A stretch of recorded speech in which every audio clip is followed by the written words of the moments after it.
Soroti Ridwan Kamil Lisa Mariana, Hotman Paris sebut tak ada aspek pidana soal tes DNA, mau sama mau. Pengacara Hotman Paris turut menanggapi soal polemik Ridwan Kamil dengan Lisa Mariana. Hotman Paris memberikan pandangan hukum jika Ridwan Kamil ingin melakukan tes DNA. Dikatakan Hotman, tidak ada aspek pidana untuk tes DNA dari permasalahan suami Atalia Praratia itu. Secara pidana tidak bisa dilibatkan polisi untuk memaksa si cowok melakukan tes DNA karena hubungan mau sama mau, ujar Hotman, dikutip dari YouTube Mantra News, Senin, 7 April 2025. Tidak ada aspek pidananya, imbuh Hotman. Hotman lantas menyarankan Lisa Mariana untuk mengajukan gugatan agar Ridwan Kamil melakukan tes DNA.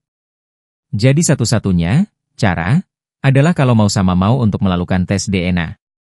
Atau si cewek mengajukan gugatan ke pengadilan perdata memerintahkan si cowok untuk tes DNA, paparnya.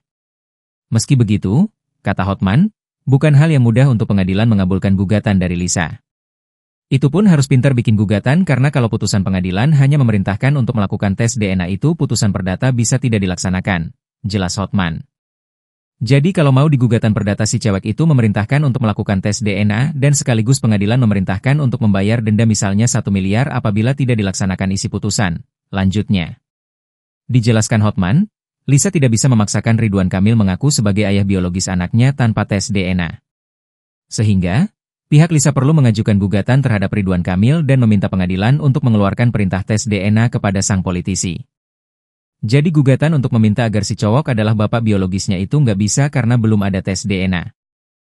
Jadi satu-satunya adalah jenis gugatan kedua yaitu menggugat si cowok di pengadilan dan meminta pengadilan untuk mengeluarkan tes DNA. Itu pun harus ada embel-embelnya. Kalau tidak mau tes DNA didenda 1 miliar.